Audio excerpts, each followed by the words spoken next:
Hi, my name is Koku at blackfilm.com, and I'm here with Gabrielle Union, actress, producer, New York Times bestselling author. She's set to debut the new two-part special, Gabrielle Union, My Journey to 50 on BET Plus June 15th.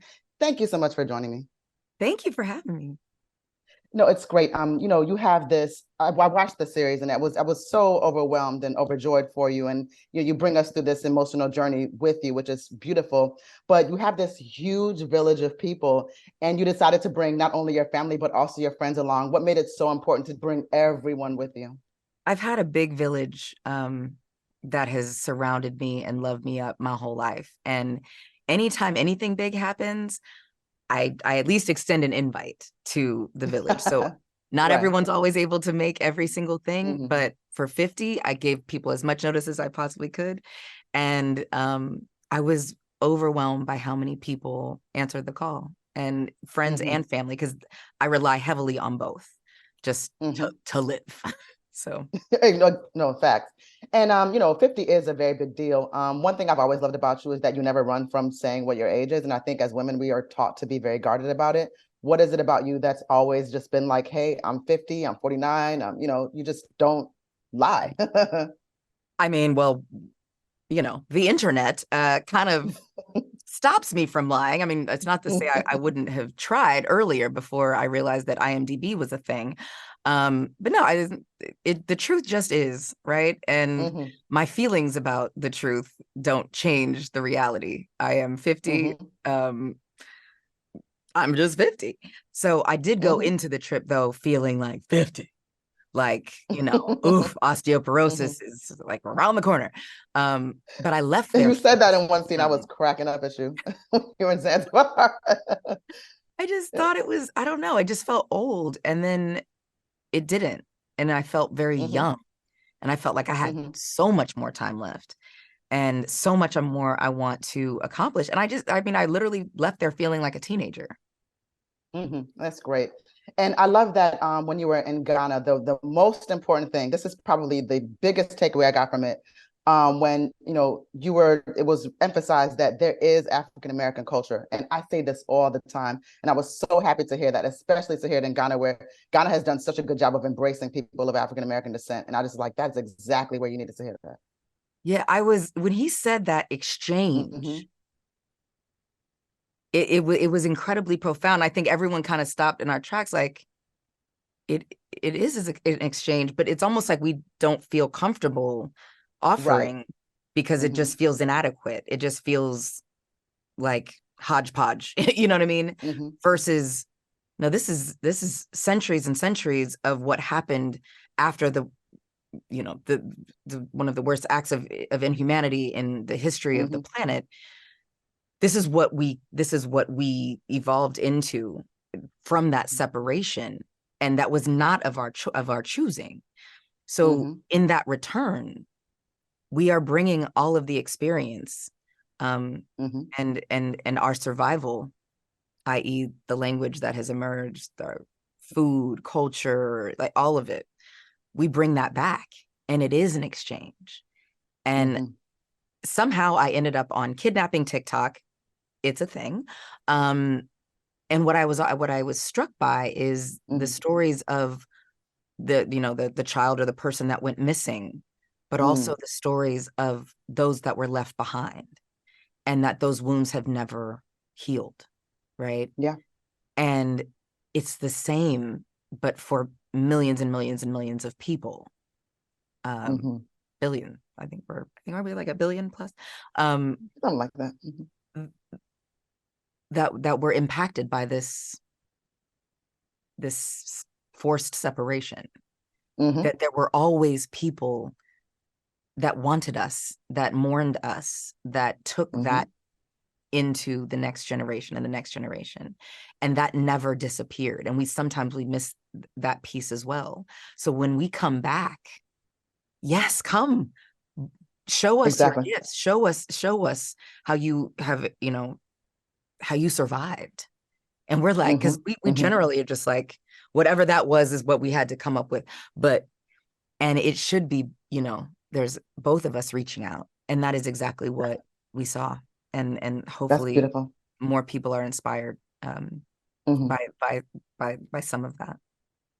Absolutely. And you were not necessarily sure that Kavya was going to take to, you said the people touching her or just, being around her, but just seeing she was so comfortable and so in her element. So what did that do for you, just seeing that, she felt very at home in Africa?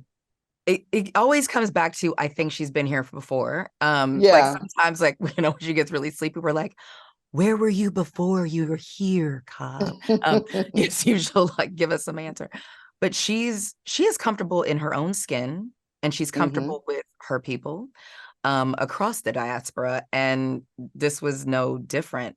I just wasn't sure. She's not around a ton of, strangers by and large. I Yeah. mean, our village is quite large, but she's pretty insulated in a sense. So I just wasn't Hmm. sure. And she fell right in. And it gave Hmm. me it just confirmed what I already knew, that we were home. Yeah. Yeah. Um, I have to say this. I'm Tanzanian, right? And like nobody ever talks about Tanzania. So I was like, she went to Tanzania. I was so excited. I was like, I just need to know why. What made you choose Zanzibar? My Well, we people. had when we got married, Hmm. we had gone to Tanzania on our second stop Hmm. in our honeymoon. I Hmm. just knew I needed to be somewhere on the continent to have our union blessed by Yeah.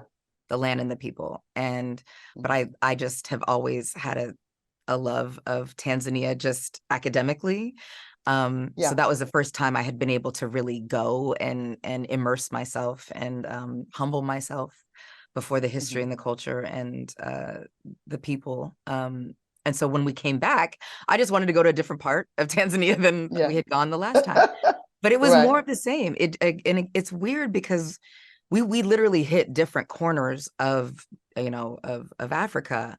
But as you start talking to people, there's a familiarity that Yes. is Blackness, that is a collective, Hmm. I don't know, this collective thing, this collective swag, this collective energy that we Hmm. share as Black peoples.